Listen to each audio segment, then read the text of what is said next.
CP rhymes with TP. Am I fucking right? Am I I don't right? get it, but I love it. What's up? This is Michael Rapport, or as that motherfucker CP calls me, What's His Cock from True Romance, and you're watching WILIscredia. CP, you motherfucker. You know who the fuck I am from True Romance, you motherfucker. And what the fuck is a WILIscredia? Who the fuck knows what a WILIscredia is anyway?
Hello all. Welcome to another episode of Weekend Live, otherwise known as Weekend Live. It's been at least 1 week, it might have been 2 or 3, since we've had an episode of Weekend Live, Weekend Live, but we're back on a Sunday.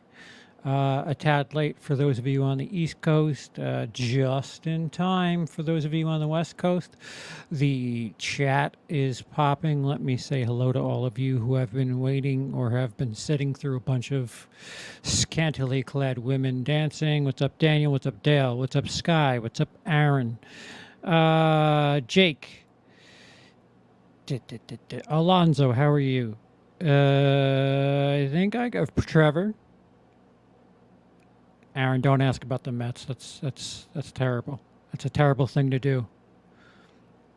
I think I'm caught up. And Doug, how are you? Doug over on Twitch. Doug, how are you? Hope you're doing well.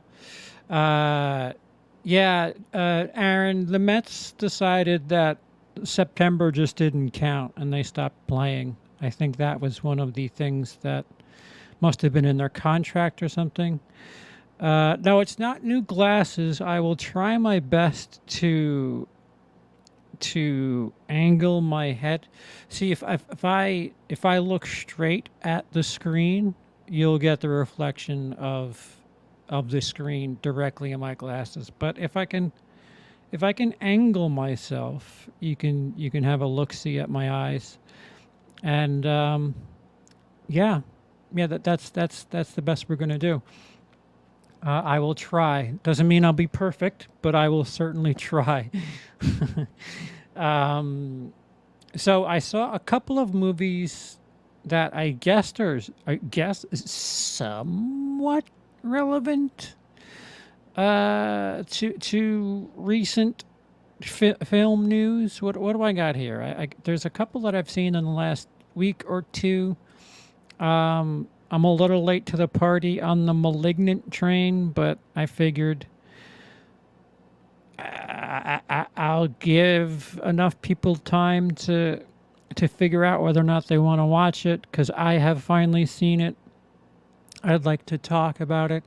I finally saw Candyman. I'll talk about that for a little bit. I saw Escape Room Tournament of Champions. We'll discuss that for a little bit. Kate, which is a Netflix movie that recently came out. I'll discuss that at my discretion. And I guess we'll skate. We will skate over Halloween Kills and the insanity that is the backlash behind that, and it's quite out there. For those of you who are watching and would like to support the show, may I suggest one of these two avenues? Maybe I should do it this. One of these two avenues, either directly through PayPal or Patreon. You get a hell of a lot more for $1. You get all the back catalog, and that dollar lasts a full month. And over here, YouTube, the goal is 7,000. Some people are noticing that my number is just shy of 6,000, but I'd really like to get to 7,000 by January 1st. I know that's an absurd goal if you consider my history, but I'll just keep making Halloween content, and it'll be nothing if I just keep making Halloween Kills videos. I mean, shit, I still have another 26 days. With all I know, I could just fucking pump out shit every day. Every time I look at YouTube and there's some sort of, the ending could be this, and I can't, like, I don't click on it, but I can't help but want to click on it and be like, no, it's this. This video is worthless. Here is the ending. Good night. Check out my channel. Twitch follows, we're about halfway to the Twitch follows. Patreon subs, we're more than halfway to the Patreon sub number, and Twitch subs were a little less than half. Those are all goals. It's not something I expect to happen tonight. It's not something I expect to happen overnight. But we had quite a few of you support the channel via super chat the last time I was live with Dave. Not that it's not appreciated. It certainly is appreciated. It takes the longest, and YouTube takes the most out of it. So for everybody's sake, most importantly, I would like to get that camera in this house so I can start making regular content again. So one of these two is certainly the quickest and bulkiest way to get money into the WILIscredia HQ. By all means, if all you want to do is super chat, then I'm not gonna slight you for it. I certainly do appreciate that. Just preference. I love all of you. I could have used an extra 10-15 minutes in Candyman. Hopefully there's an unrated version. Yeah. Thank you, Alonzo. I appreciate that. Yeah, Alonzo, there you go. Hit the subscribe button if you haven't already. And if you already have, tell somebody you know to hit the subscribe button. Maybe we'll hit 6,000 tonight. I think we're only like 10 off. Maybe we can get 6K tonight on the subs. This guy says Halloween fans are the K-pop fans of horror. You said that, not me. Do Halloween Kills Revisited. I might have that done like when the official release date on October 15th, I'll do a revisited review. Yo, Tim. Brooke, how did you get into the test screening, if you don't mind me asking?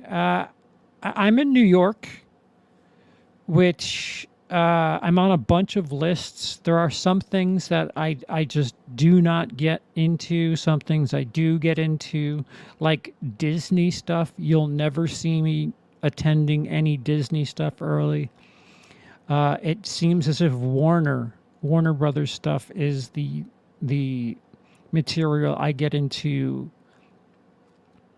most early, and this was just a lucky thing, and it was luck. It's being in the right place at the right time. If I were in Connecticut, this is a thing that wouldn't have happened. If I were in New Jersey, this is a thing that wouldn't happen. It's because I'm half an hour outside of New York City. It's sheerly my location. That's all it is. It's luck. It's having some sort of following, and I don't want to piss off the Halloween community, but because I'm not so gung-ho on the Halloween franchise, I think I might have gotten the invite there.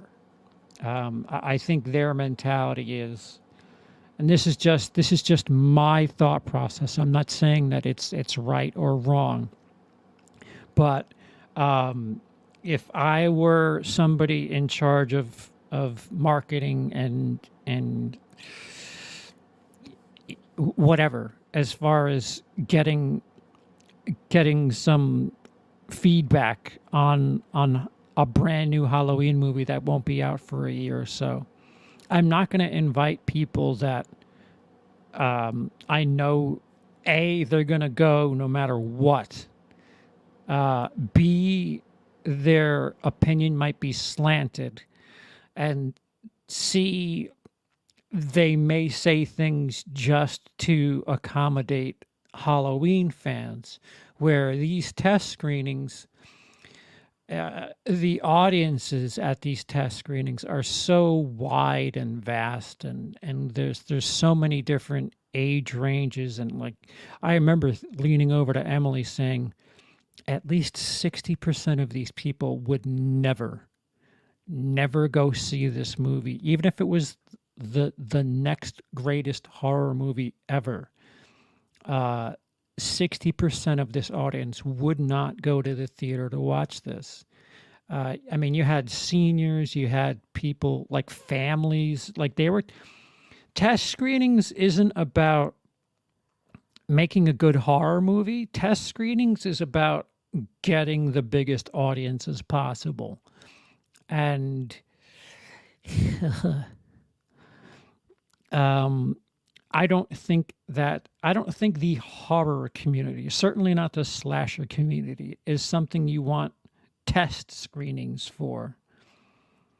But that's just my opinion. I absolutely could be wrong. Rarely am I right, so take that with a chunk of salt.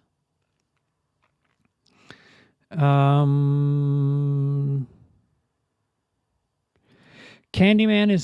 had a solid first two acts. The third act is 15-20 minutes too short. So much information condensed in such little time. I'll get to that.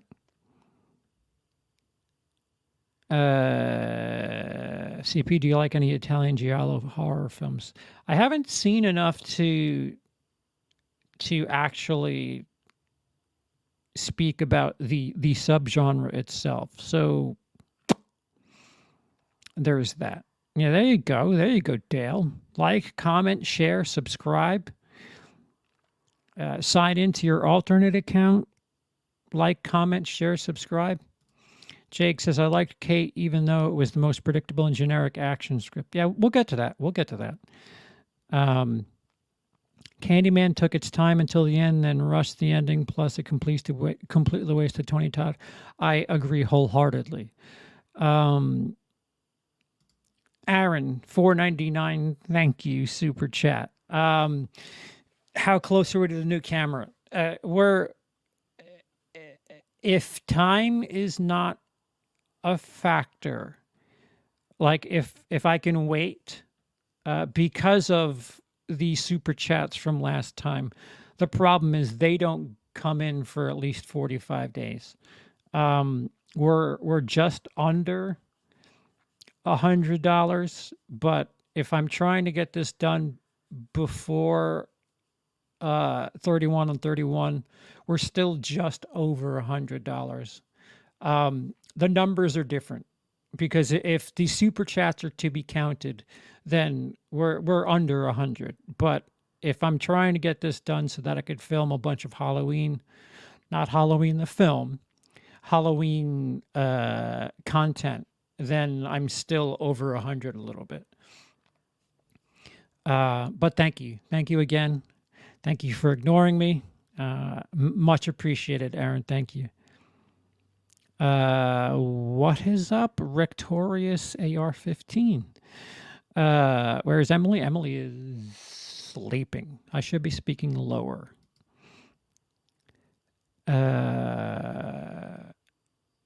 That's Manhammer. Yeah.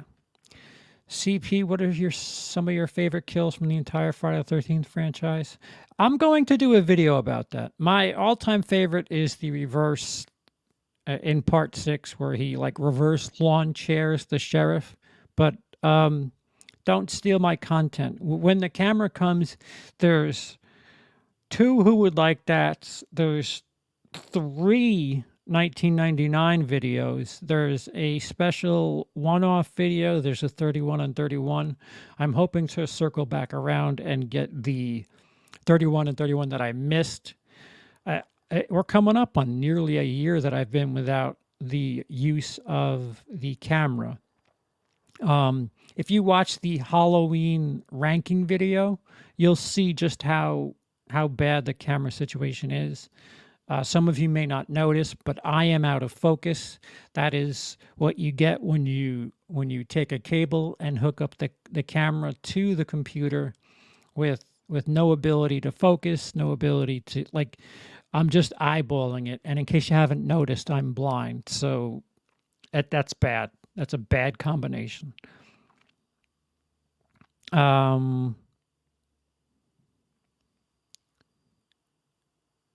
Will you do a review of the new Candyman film at some point? I'm getting to it. I'm going to talk about it to some degree tonight. It is time for a cold one. This cherry vanilla? The vanilla Cokes have run dry here in Long Island. I don't know what the problem is.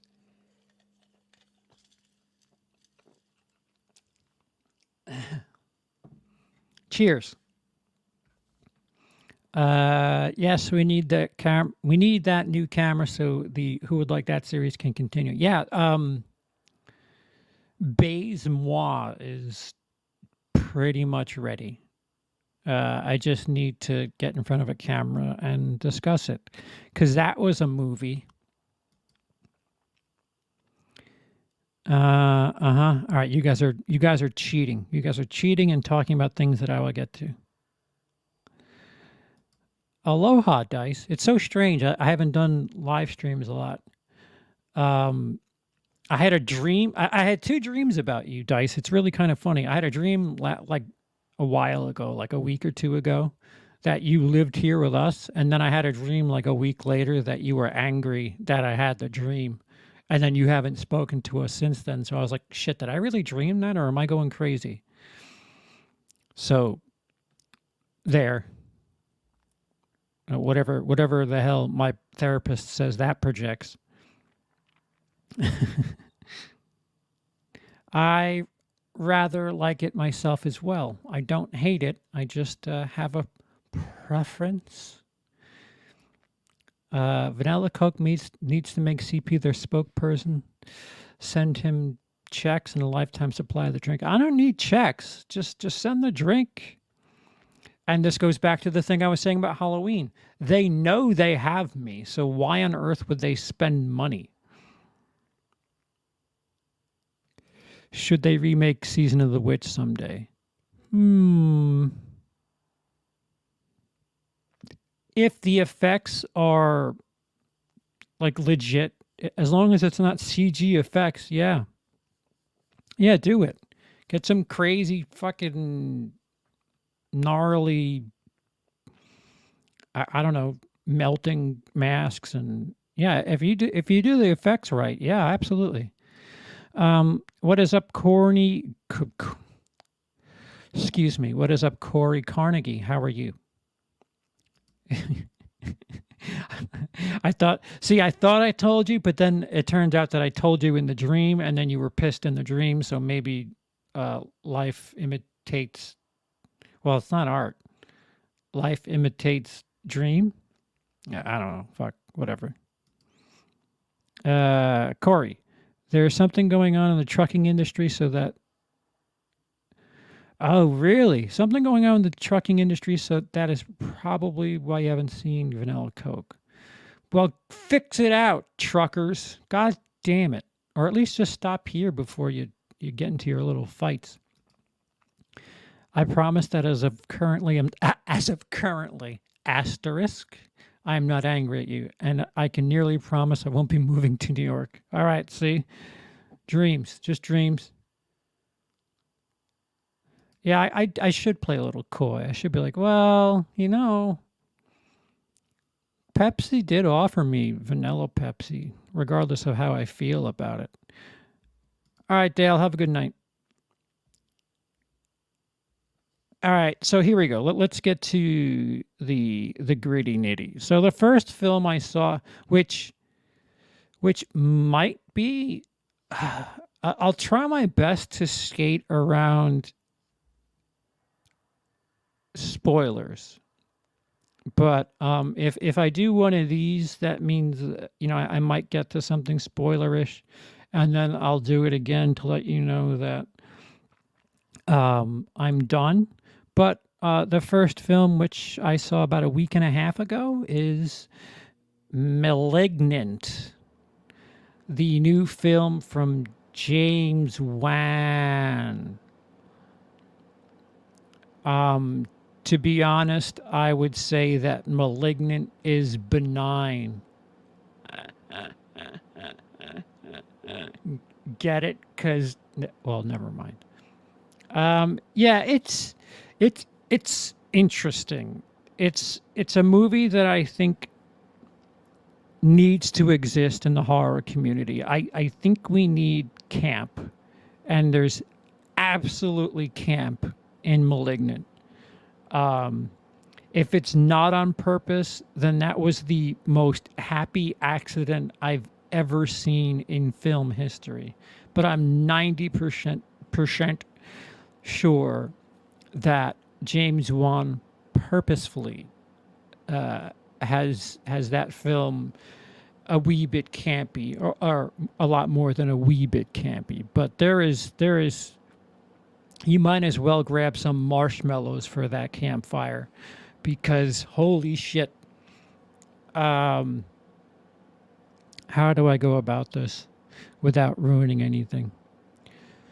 So the movie opens with a this gigantic, frightening Dracula castle looking place that happens to be a children's mental facility, and there's something wrong with a patient, and one of the doctors is recording themselves and how they're handling this process, and the patient is a little supernatural, shall I say, and all shit goes wrong. This takes place in 1992, mind you. And just over the top. There's no scenery left with how much was chewed up by the actors. And the doctor, who's a female, says what we need to do is cut out the poison. And it's just so over the top, so to camera. It's just goofy, which is fine. The problem is if you're expecting, a horror movie, if you're expecting I don't know, It Follows, you're in for a sobering awakening. And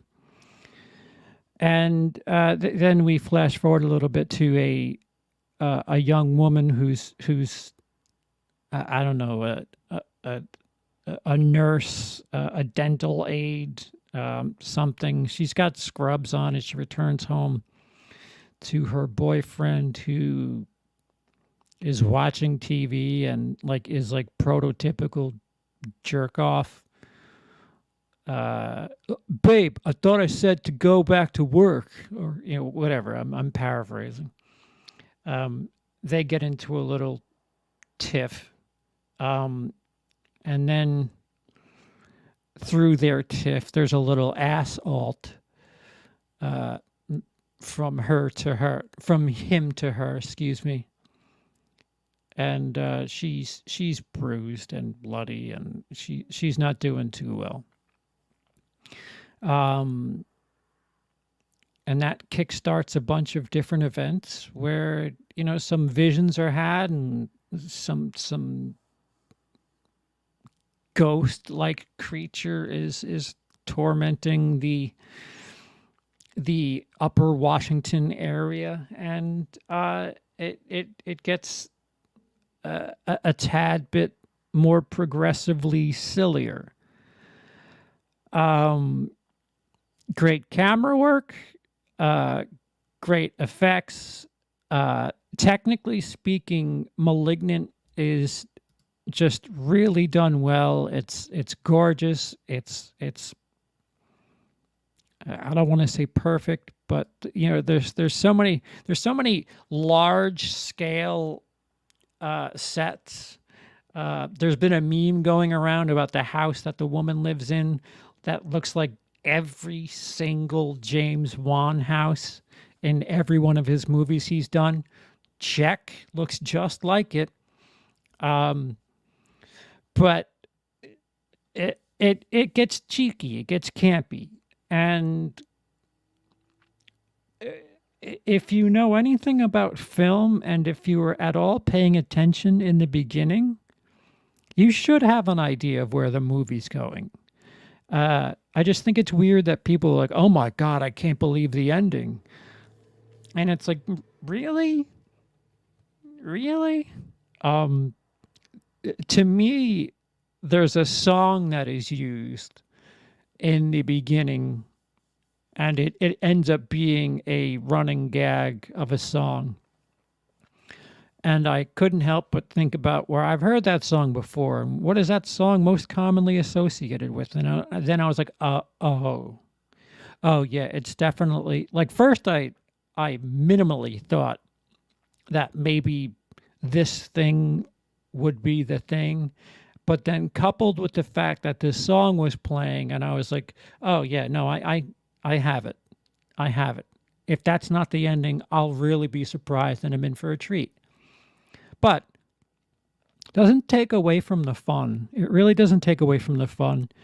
And again, you need camp. You need stuff like The Frighteners, Drag Me to Hell, help me out. What else is there? It's if you're looking for something serious and I don't know. If you're looking for an A24 film, you're going to be in for a rude awakening. But Malignant is what it is. Is it my favorite movie? No. Did I hate it?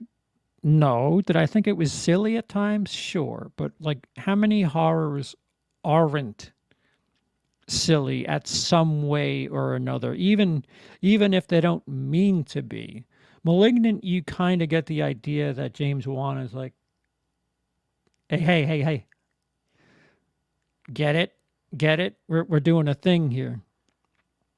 So, the closest thing I would say is, if you're curious, just be warned. Be warned that it's a little heavy on the camp.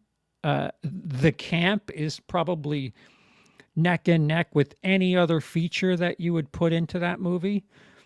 And if you don't like movies like I mean, should I say basket case? Um, that might be a bit of a spoiler. Basket case. Goofy. Like I said, Frighteners, Drag Me to Hell. There was another one that was kind of, sort of goofy in the last 4 or 5 years that I was like, all right, well, it's a different subgenre.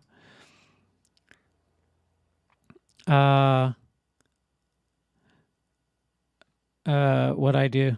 All right, so let me check up with you guys, see what you guys have to say. I work for FedEx CP, and I can tell you firsthand there's a supply shortage with a bunch of stuff. Son of a bitch. I'm going to have to work my way out to wherever the hell they're located and get some shit done. I don't know what I said that deserves the GTFO. I would really enjoy when you collab with Dave McRae. Hope to see more in the future. Yeah, we had a good time too. Expect more in the future, whether it be here or over on his channel. That we enjoy each other's company, and we kind of, I'm comfortable being the quieter one. I like being the reactionary, and in case you haven't noticed, he's a talker, which is fine, for me. I don't mind, tapping in, for my little bits and pieces, which is, it puts far less pressure on me, and I get to be a doofy jackass. All right, he's going to talk for 10 minutes, and then I'm just going to jab a little punchline in there and let him keep going. With how rough the world has been, I couldn't have asked for a more batshit and entertaining movie. You're speaking of Malignant. Yeah. Malignant is almost like medicine for whatever the fuck the world has been in the last 19 months. I don't even know if you can go about this without spoiling anything. I probably did, and I tried my best not to. I mean, there's so much. I think Cody and I will discuss it on the next episode of Dead Air, which is over on the Cody Leach channel, in case for some asinine reason that you're aware of me and not Cody Leach. Subscribe over there, and we'll be up there, I would say, within the next 2 weeks, and we're probably just going to catch up with everything that's dropped in the last month or so. Malignant was the perfect amount of camp for me personally. Yeah. There's a scene in the jail where, like, there's so many things where it's like, fucking really. First of all, I want to go to jail where the land space is just that wide open, and I don't know, that jail also takes place in a time warp, because the people, the way they're dressed is just so. Here's a woman from 1982. Here's a woman dressed from 1976, and like, it's just so out there. And again, it's not serious. It just really isn't serious. And then there's fight scenes, and everything's all goofy. I can't do super serious horror movies all the time. If you take a quick look at my liked movie list on Letterboxd, you'd know my taste runs in the campy section. Yeah, I would say watch it, Dice, especially you. Give it a whirl. I know you're a big fan of Frighteners, if I'm not mistaken, right, Dice? It's along those lines with a little bit of gore, but I don't think that's going to slow you down at all. Malignant was bold, I'll give it that. Wasn't big on it personally. I respect it more than I like it. Certainly more interesting than the dull studio stuff he's been doing for the past 7 years or so. Yeah, James Wan knows what he's doing. Technically speaking, it's a very sufficient movie, which is far better than a lot of other campy stuff that's out there. Sometimes the camp just supersedes everything else, and they're like, what do we got to worry about this shot for? We're just going to be goofy. Where James Wan is, by the numbers, and still giving you a good looking movie, a technically sound film, while also being doofy as fuck. Yes, I noticed a typical James Wan house, and I wonder if anyone else did. Yeah, there's like a meme or something on the internet about it. And that meme is very accurate, yeah. Yep, that is it, Jake. You've got me at a very weird time in my life, or you met me at a very weird time in my life. Hold on, I'll get to it. Manhammer. Oh wait, you're not Manhammer anymore. Reanimator. That would fall in line too. Yes, yes. It definitely could say basket case, but the thing about basket case is that giving too much. I mean, basket case, you're essentially just saying, here's the movie. Doug, I really like the concept, but the execution was not up to par, in my opinion. That's fair. This is one of those movies that you're gonna like or hate. I mean, I'm pretty sure there's people in the middle. I'm in the middle. But more often than not, there's going to be people that fucking, what the hell was that? And then there's going to be people like, oh my God, that was so doofy. I'm watching it again. I'm going to get hammered and re-put it back on. Those are going to be the two powerful ends of the spectrum. Dane Bramage. I own that and have yet to watch. I think it's still wrapped in my house. I've had that for like 5 years. I haven't even opened it yet. Yeah. Yeah.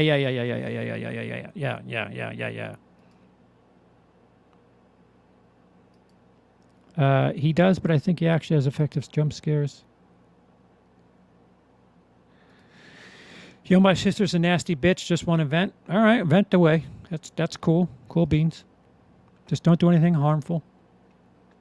He knows how to build tension instead of just blaring loud noise out of nowhere. Indeed. With James Wan, I prefer Saw, Insidious, and Conjuring franchises he's created. Well, even, I mean, the Nun, I don't remember who directed that. I'm not sure if that's Wan, but the Nun, it was just like, a little silly. What is up? Some neat. Cody's awesome as well. He reviewed Candyman as well as 3 other films ranked in videos. All right, you're a little late to the party anyway. Don't worry about it. Yeah. Hey.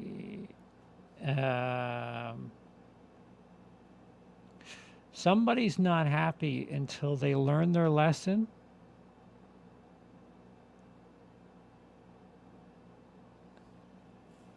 You know, the actual people that you're mimicking are going to catch you, and you're going to feel fucking stupid, because then you're going to have nobody left.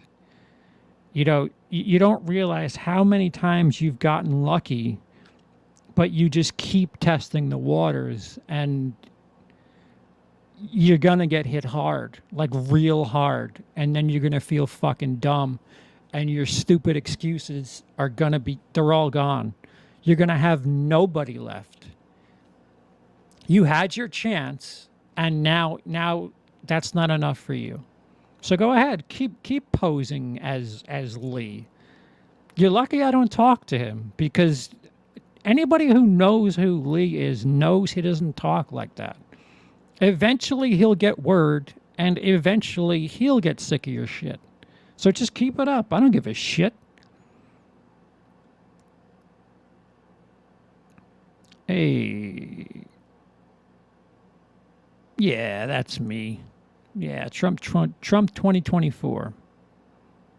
The guy who put me in this situation. That's sweet.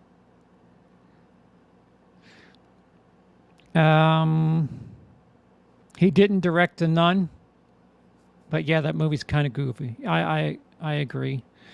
The Nun was dark. I couldn't see shit that was happening. Oh, literally dark. Okay.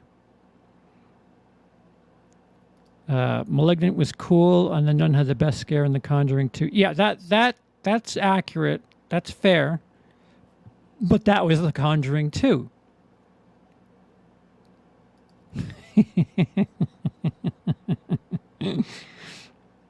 CP, what's your thoughts on the 2005 House of Wax? I personally loved it, but thought there was flaws to it.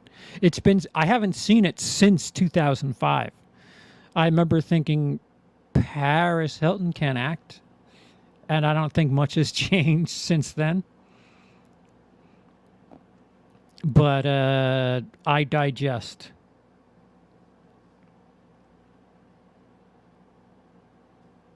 I actually like The Nun. I may be the only one though. No, there's quite a few people that enjoyed that movie.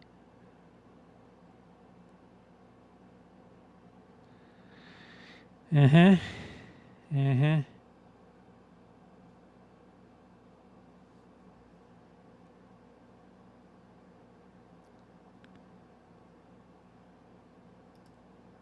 What is up, Brian? How are you? All right, so on to the next film, as all of the horror community apparently wants to just get in and ask how things are doing. Never travel to Canada. That's the only thing I will tell you. So Nexticles is I have this out of order, but next is Candyman. And that is the 2021 version. This is still sort of new, and it was just released to home media. How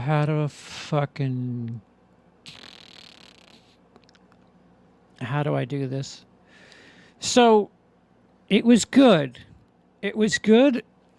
But right off the bat, I think the original Candyman is so strong. It's such a strong movie for a myriad of reasons. And I can close my eyes and not really think about the film itself, and that score will ring through me.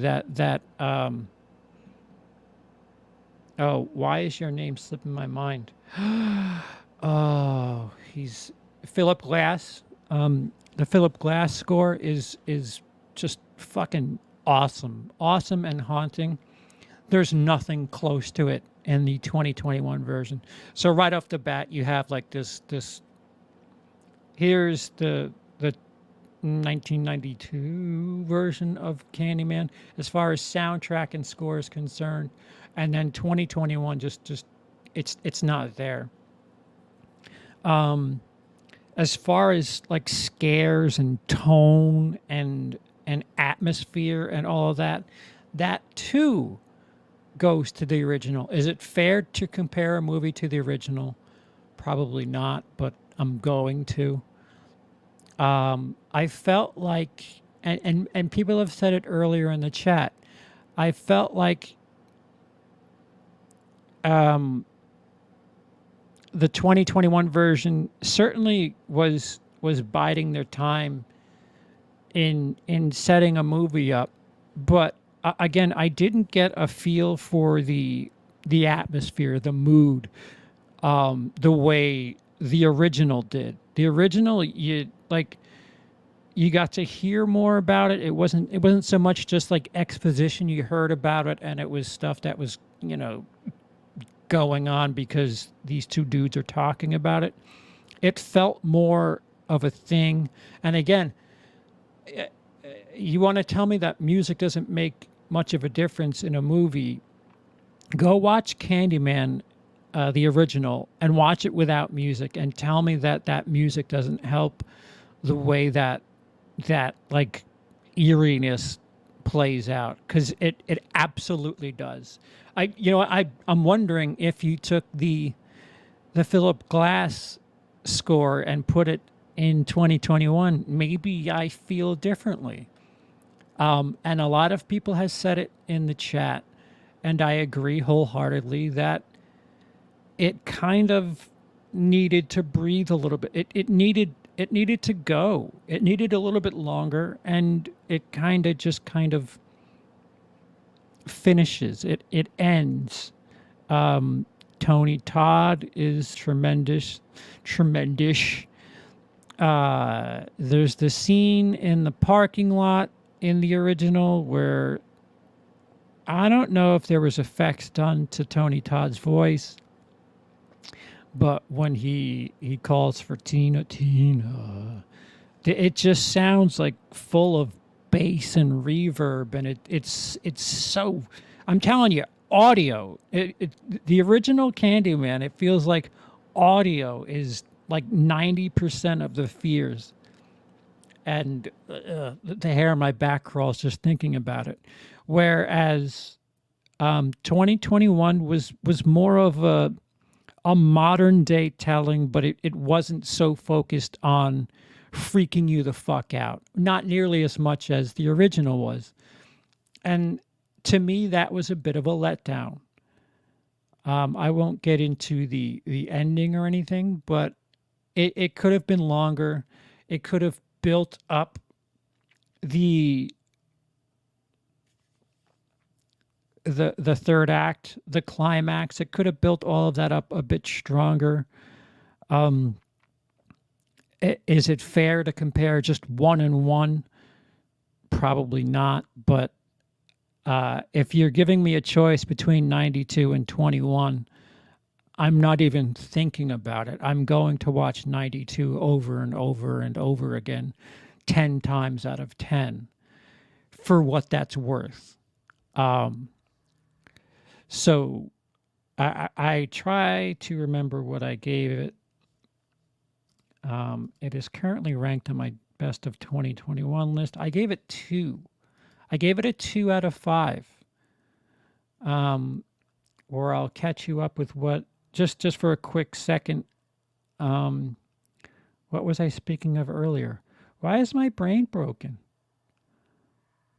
I was speaking of a film earlier, and it is off my brain. Hello? Oh, Malignant. Malignant, I gave a 3. I gave Malignant a 3 out of 5. Candyman, I gave a 2 out of 5. So there's that. Let's go to the chat.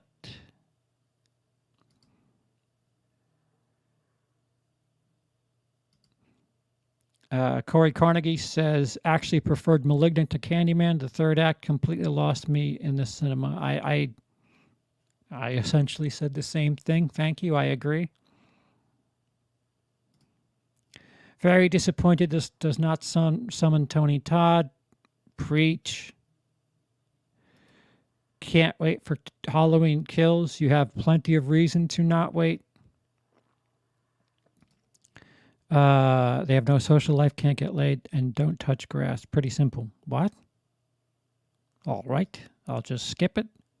I wish there was more Tony Todd in the film. I didn't like the look of the hook. The concept of there being multiple...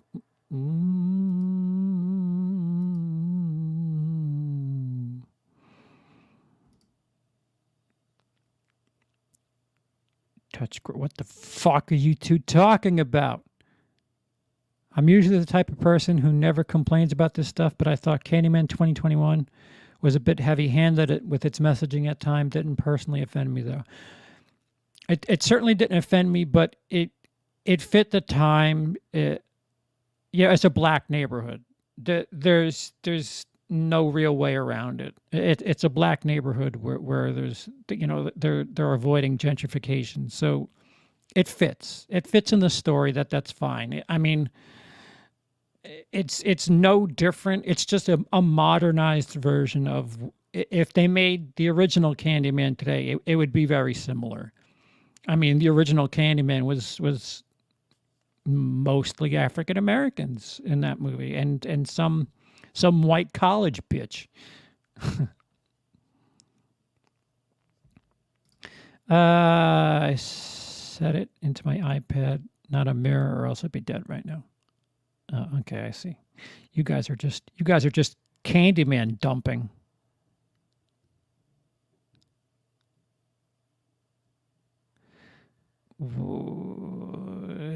Music makes a big difference. So does atmosphere. It does. It does. Wait, is somebody trolling his sky?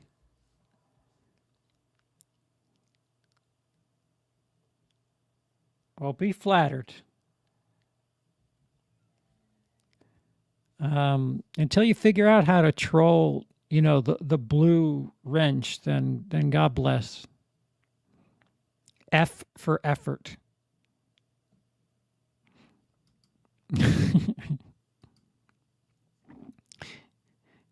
Hey guys, it's me, Skymin. As if I'm not already in the chat with a wrench.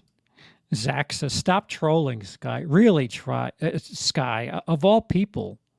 You now? It's crazy. Brian thinks Candyman Day of the Dead is, but what? Oh, Brian really does not like Texas Chainsaw Massacre.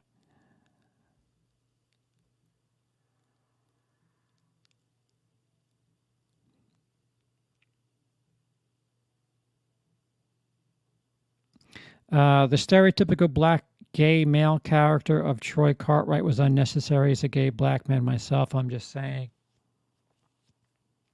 It didn't register with me. I will say this to people. If you're a horror fan and you're bothered by gay characters, there's gay characters in Halloween Kills. And they're in a prominent location. So I can finally say that. There are gay characters in Halloween Kills. There's a gay couple that are at a prominent location. So if you have a problem with that, you might have a bad time. I think it's silly. I think it's absolutely silly for anybody to get caught up in arms about sexual preference one way or another.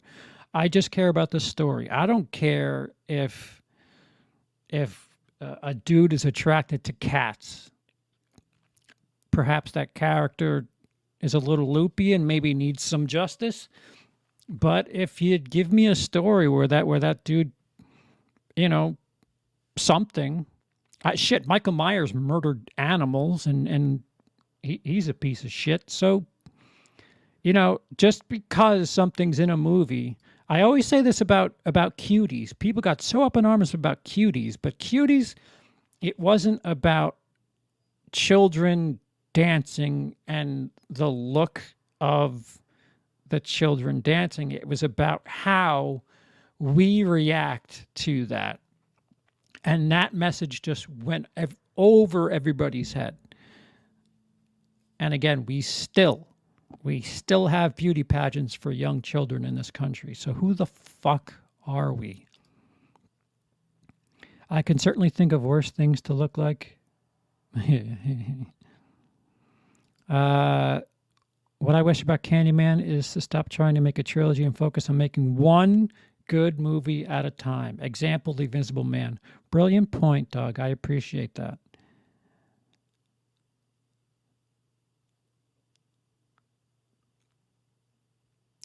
Yeah, I fell asleep watching Candyman.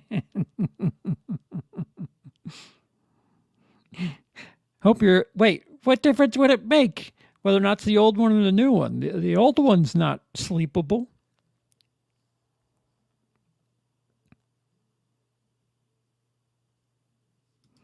When I saw Candyman, I was the only person in the theater, so it had me hooked.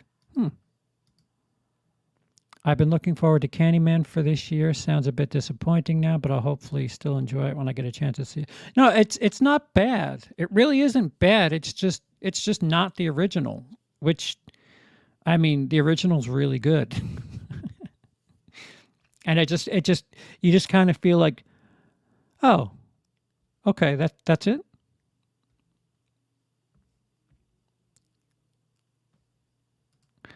I love that Bernard Rose manipulated Philip Glass into doing the score for the OG film. Philip had this uppity opinion of horror. And so Bernard lied to him and told him it wasn't horror. Right. Nope. Original was okay to me. The school scene could have been taken out too. There was just for the trailer in hindsight. Gave it a 3 out of 5. Malignant a 2.5 out of 5. See? Different strokes for different folks. I'm most excited about the flashback and Halloween Kills because I'm more partial to a clean mask rather than the burnt look. You know that flashback is less than 5 minutes, right? That flashback isn't going to take place for, 70% of the movie. And it happens it's a first act flashback. Just so you know.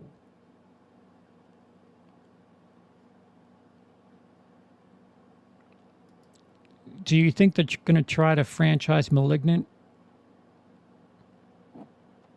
Well, James Wan's kind of universing everything. He's got his own little cinematic universe.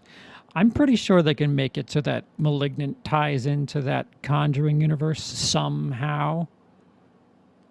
It wouldn't be that big a stretch, and it's doing okay.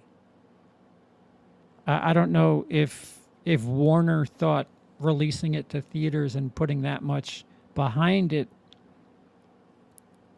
if it's doing well by those standards, but as far as horror is concerned, it's doing all right. I guess that's up to Mr. Wan.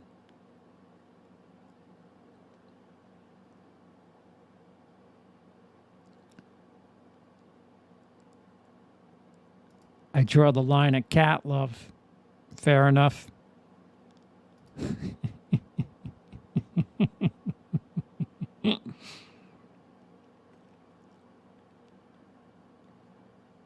Yeah, there was some nice references to the original. Oh, Aaron. Yeah. Yes, there are. Wrong Turn was shit on this last year because there was a gay couple that only held hands. That's the only homosexual act that they did. They held hands and they both died immediately. They were the first two to die. So even if you didn't like what you were looking at, you didn't have to look at it for very long, and people were still up in arms. So fucking people, what's important? What is on the screen or how the movie moves? Is it the story or people that you don't like seeing? Because I've watched plenty of horror movies where I don't like that guy. Oh, he's dead. Yay. And then everything else is okay. You secretly root against the people you don't like. Whatever. The fuck. But everybody exists. It just doesn't make any sense. Ah, man, a brunette. I can't watch this movie now.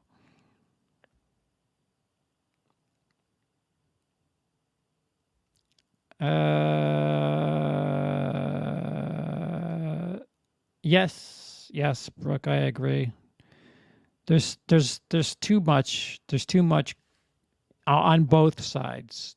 Complaining about something not being woke enough, and then the other side complaining about the other side complaining. It's enough's enough. Just enough. Just enough. Just watch the fucking movies, huh? They're just movies.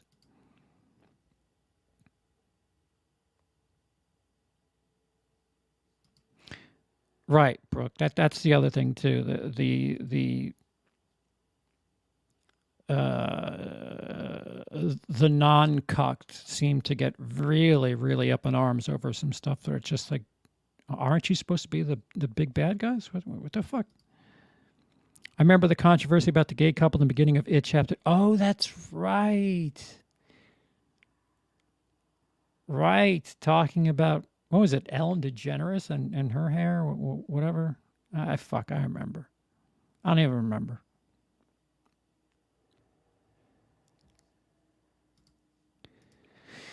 They get off of being deleted and people giving them attention. I don't disagree with that. I can't watch movies when there's people in them. Oh man, humans, fuck this movie. Imagine watching a horror movie and going, a blonde? I'm out. Yeah. They're upper middle class. I am not doing this. No, I'm not watching this movie.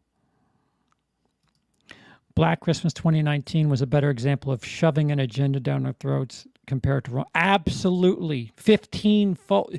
Wrong Turn wasn't shoving any agenda down your throat. People who thought Wrong Turn was shoving an agenda have got to talk to somebody. You have to talk to somebody if you think Wrong Turn 2021 was shoving an agenda down your throat. Stop. You're making things into nothing. Just like on the other side, people who thought Run, Hide, Fight was disgusting and thoughtless. No, it wasn't. No, it wasn't. Oh, because it's a school shooting means we can't have a movie about it? Oh, so it's okay to have Die Hard and all this other shit. But if it's a school shooting, then that's too far. Stop. Just stop it. Got me all jacked up. I'm all fucking jacked up. All right, what do we got? What do we got next? This, which you may not recognize as this. That, of course, is Escape Room Tournament of Champions, which is my lowest scored film of the things I'll be talking about today.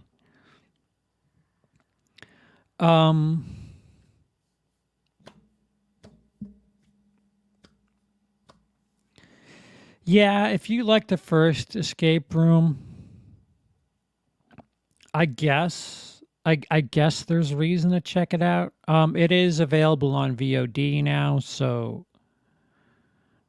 there's not nearly as much to spend on it as opposed to going to the theater.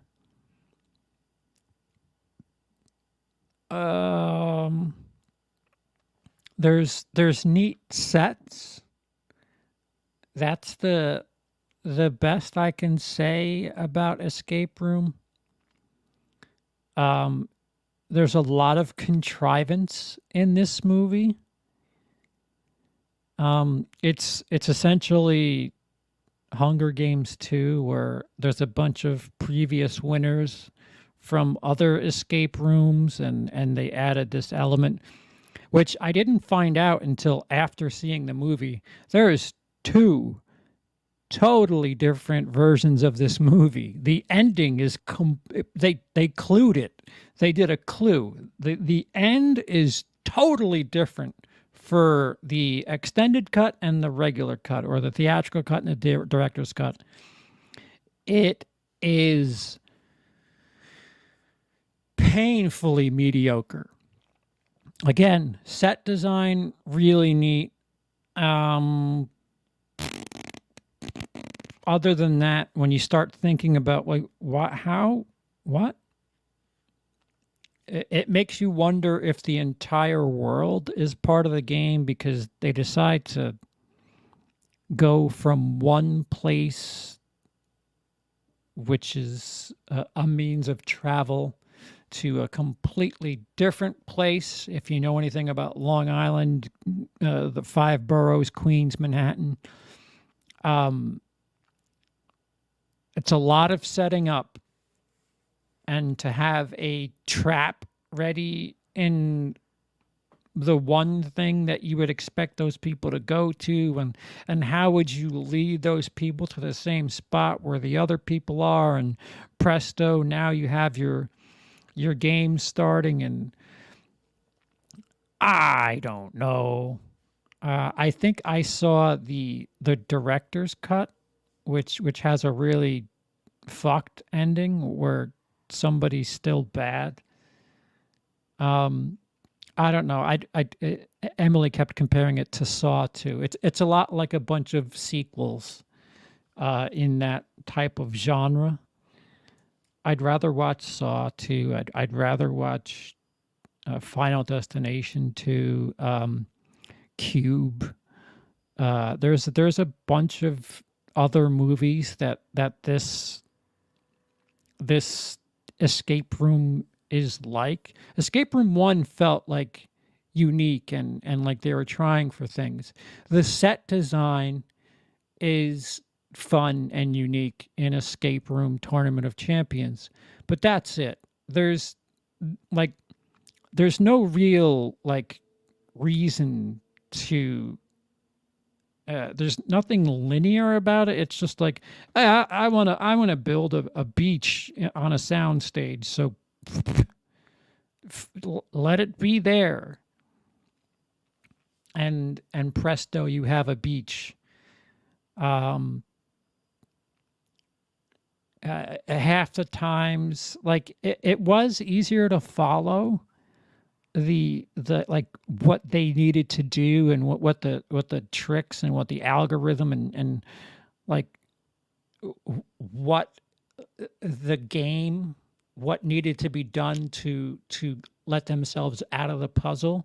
It was way easier to follow in the first one. This one, it's just like they're like exposition dumping while they're doing the thing, and they're like, oh, we got to do this and that, and it's 17, and you're like, what? Yep. Oh, they're out. Okay.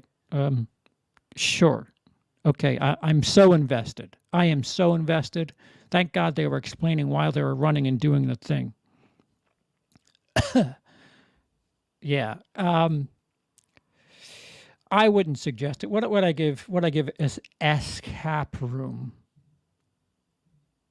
Do I not have a score? I don't have a score. Wait a minute. What? I have to score it now. I'll give it 1.5. 1.5 out of 5. And out of my list of 54 films, it currently sits at 40. So it's in the bottom third of the movies I've seen so far in 2021.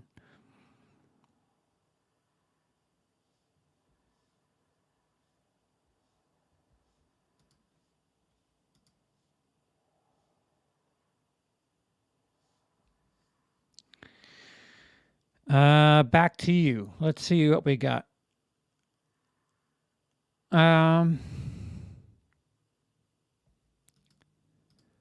Saw 2 is the best out of that franchise. I've heard that.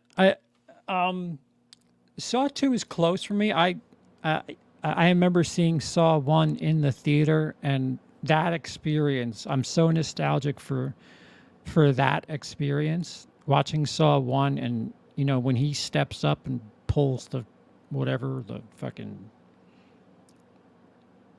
I don't know, the fucking this shit off his head, and you're like, oh, he's not dead. A company, again, music plays a huge part, especially in American movies. That was a huge deal to me. I really should probably watch Saw 2 again. I know Saw 2 is big for a lot of people. I think Cody, as a matter of fact, thinks Saw 2 is better than Saw 1. I think Emily thinks Saw 2 is better than Saw 1. So, yeah. What else we got? If the anti-woke crowd were actually consistent about their dislike for political correctness, I wouldn't have a problem with them, but they aren't. They just want to see their politics. Right. Bingo, Jake. Perfection. Yeah, it's whatever they want to see, however they want to see it, and it doesn't matter what the rules are and what fair is.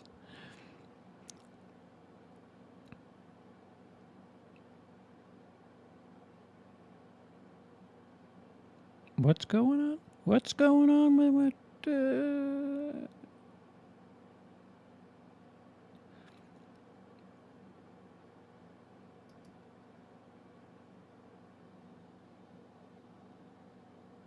Brian's awake at 5 a.m. UK time. Do we have another one? God, you're a loser. You're such a fucking loser. I would like to say, as the resident conservative moderate, Screed I have never once given two shit what someone's sexual preference is. People really need to get over that shit. Thank you. Thank you, Aaron. I appreciate that. And it means a lot because unfairly so, a lot of people stereotype in both directions that, all right, you're this way or you're that way. That means you're 100% with all the things I hear on the news. And it's not true. It just isn't true. And, you have to, you could stereotype, but make sure when you're talking to somebody that you have their story and not just, oh, fuck this so and so for whatever it is their belief are. I mean, we're just talking about movies in the end. If there is an allusion to politics or there's subtext, that's one thing. It doesn't mean it's an open invitation to say, yeah, fuck this line of people here. We're just talking about movies. We're just talking about the objective nature of what the subtext is, or the subjective nature of what we think is in the story. It doesn't mean that we're not talking about movies anymore. We're just, I don't mind talking about things. I don't mind debating about things. Just keep it civil, and you could talk shit about me. That's fine. Just be good people. Fuck. We don't have so much time on this planet. Wait, where are you? I just had you and you flew away. Escape Room 2 is a turn off the brain and enjoy type movie. There are a lot of issues in it, but it entertained me till the end. I really did not like the end. Yeah, the end. Woof. Airball at the end. I don't know what ending you got, actually. The ending I got was with I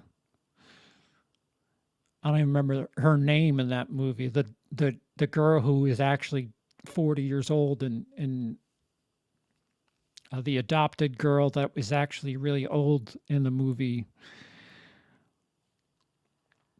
Who fucking cares? That's what I said after the movie. I was like, who the fuck cares? What is this? Yep, you got it right.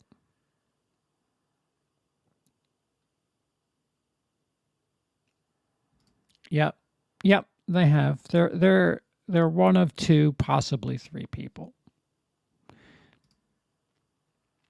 It's a good technique. I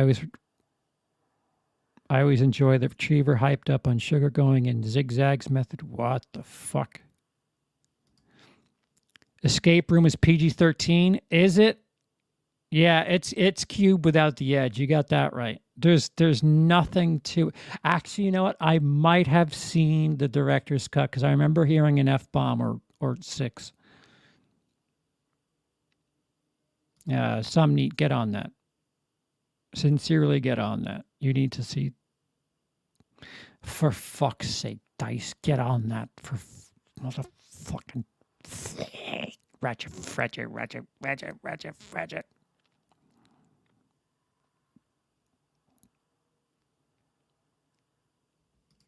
I predicted everything that happened in Saw 2, so I don't like it.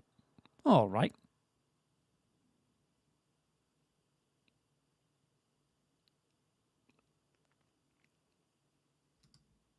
On the bright side, whenever I feel like I'm not being productive, I remind myself of Benny and Theo's existence. Yeah.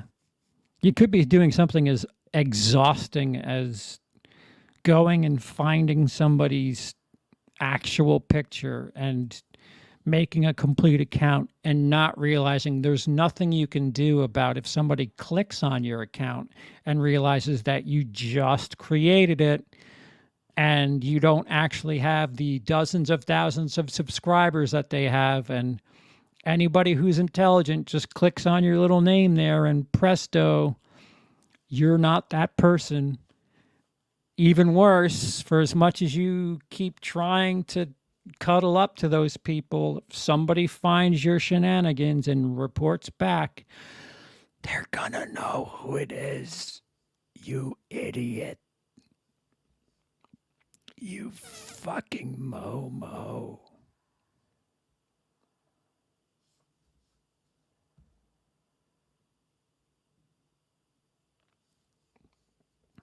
So lifeless. All right, so let me get to the last one because I don't know. By the time I finish this movie chat, everybody in the movie YouTube hemisphere will have commented and said something like, "Hey, what's going on? What are we up to?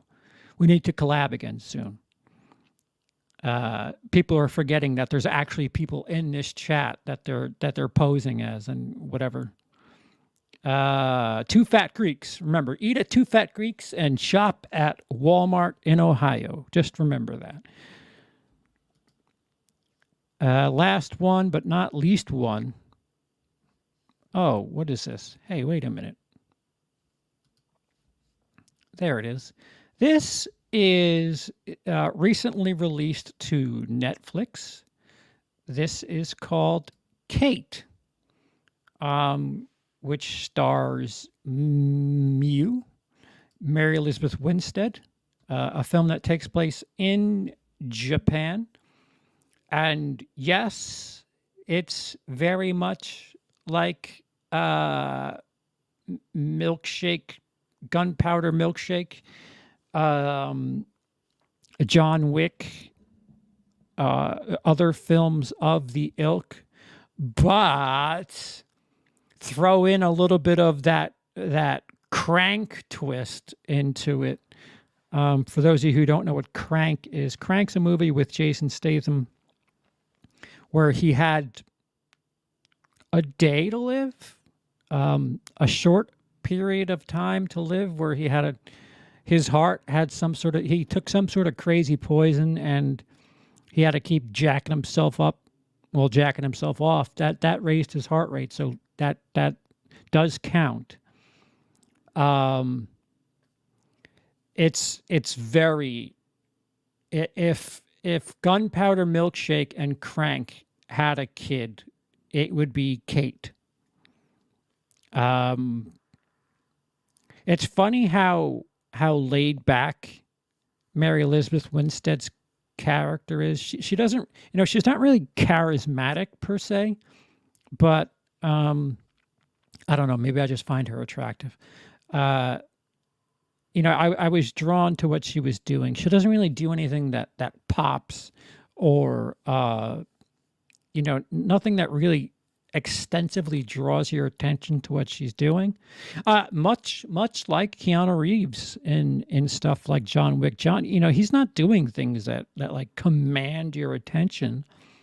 But same could be said for Mary Elizabeth Winstead, and she grows a bit of a heart, empathy, sympathy, all of the pathies for the daughter of a mark, and there's a little bit more to it, and she's got a limited amount of time because Crank. For those of you who know anything about Crank, tick tock, tick tock, tick tock, tick tock, tick tock. Oh shit! And that's really it. There's nothing new about it. There's nothing new about it. The way it's shot is pretty gorgeous. It's very heavily done in CGI.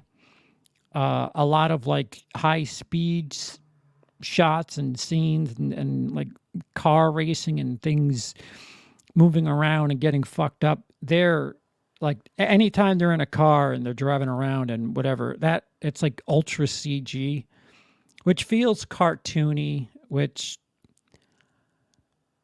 I didn't hate it. I really didn't hate it. It's a change of pace because, like I said, this is nothing new.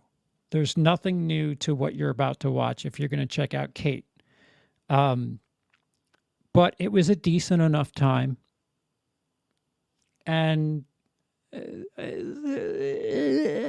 there's twists. There's twists along the way. I don't know if they're that big a deal. But you're engaged enough to find out what the fuck's happening, and there's a 2 or 3 things that it's an action film. There's 2 or 3 things that happen that you're like, all right, that person isn't dead. There's no way that person's dead. And of course, you're right. You're right. But it's a Netflix movie, and a lot of people aren't leaving home anyway. So if you're a big John Wick fan, if you're a big Gunpowder Milkshake, I have pretty high, I think. Gunpowder Milkshake, I have lower than this. No, Gunpowder Milkshake, I have 8. I quite enjoyed Gunpowder Milkshake, even though it's there's nothing new about it. And Kate, I have at 18.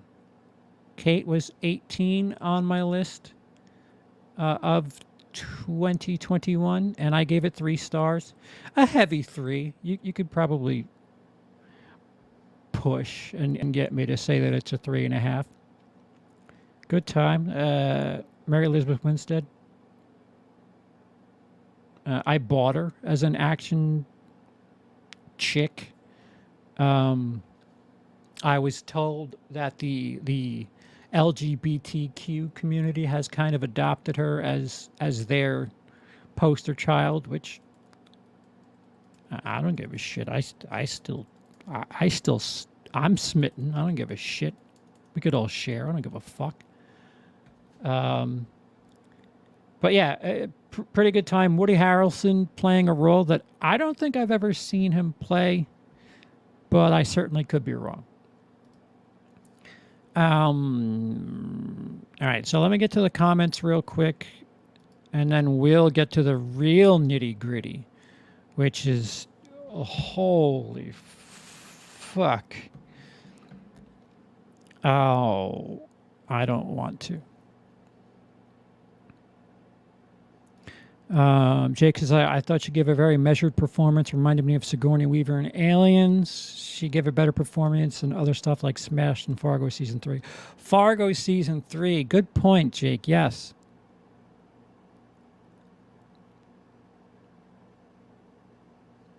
Do you know who makes fun movies? Steve Miner. What? A little off topic, but I could see a couple people taking directors in the chat. I see a couple of people talking directors in the chat. All right. All right. On a side note, I feel I should mention my spooky season is off to a good start. I have had my first pumpkin spice lot. It's the air conditioner is still on here. Pumpkin spice latte, pumpkin candle lit, and pumpkin pie blizzard of Blizzard. Is that from Dairy Queen? Oh, I like Steve Miner. Steve Miner directed Halloween H2O and Friday the 13th 2 and 3. K is Gunpowder Milkshake if it had a better lead. I like Karen Gillan too. I'll take Mary Elizabeth Winstead in a heartbeat over Karen. You know what I mean? Took risks, had better fight. That's the other thing I wanted to say about Kate. The fight choreography.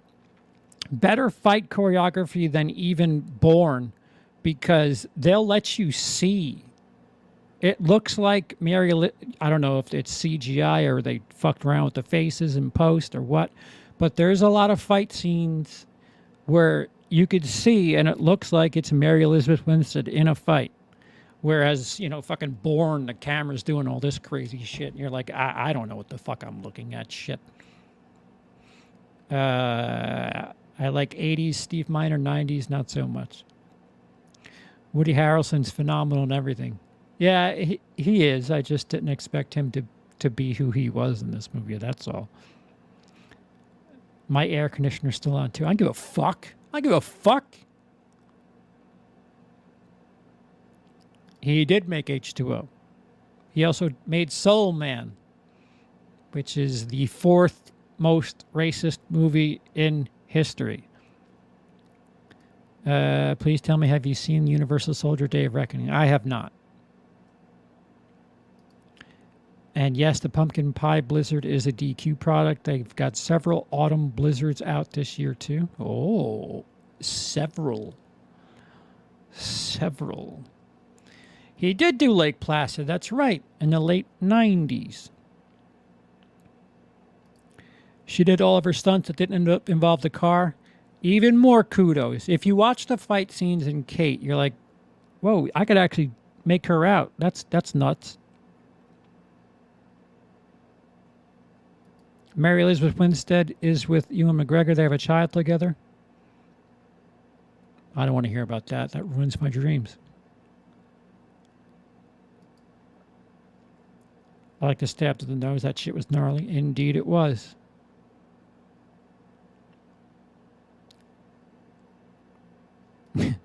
How could you forget he did Soul Man?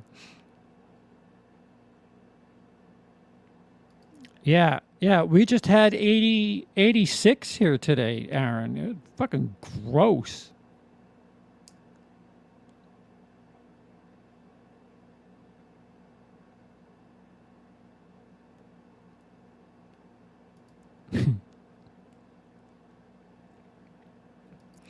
Never seen any Bourne movies from what I've heard about the action scenes. I'm not missing much. It's a lot. I'm not one for cameras that do all this shit. I don't mind it for like a scene or a purpose within a movie, but when the entire movie is just fucking, filmed by a guy with Parkinson's, I'm not on board.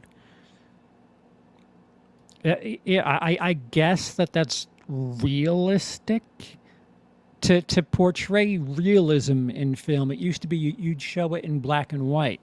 Now it's just fucking put it on a fucking tripod. Stop it. I'm not entirely familiar with Robert Cummings by name. I probably know some of his work if I saw it. NYC Metro's northernmost subtropical climate in the world. Preach. I'm a Soul Man. Wait, a different dad. That's a different movie. Under 60. Fuck. All right, guys. I hope you're ready. Because we've done our movie. It's been an hour and a half. Fuck. And the real fun part's about to begin.